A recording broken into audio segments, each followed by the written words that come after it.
just like that. And then in measure 2, you're going to roll that chord.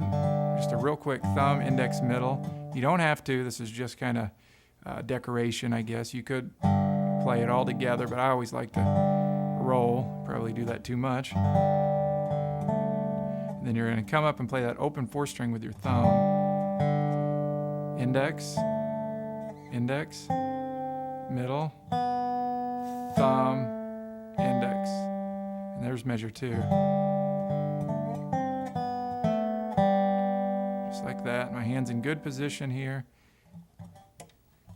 And a lot of times when I start off, I just touch the strings to get me in good position there.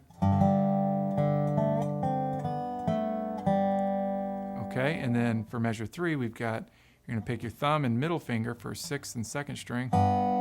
Bring the thumb up for open 4th string, middle on 1st string, back to 6th string with the thumb.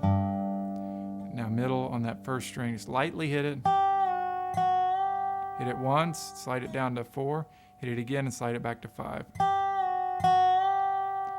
What I found too is with the middle finger, don't hit it too hard. Sometimes I want to hit that, really dig in there, but just especially for a nice little ballad like this, hit it, kind of soften up on that middle finger there.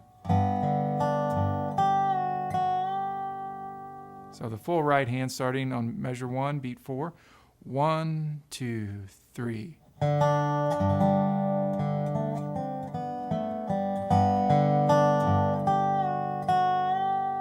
Just like that. One more time. 1, 2, 3.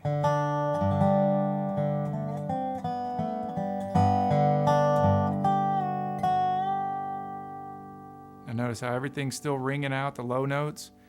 We really want to work with that. Don't inadvertently touch it with your right hand for this one. Really try to let those ring out and you'll get a nice full sound with a solo dobro piece. Okay, let's move on to the next phrase.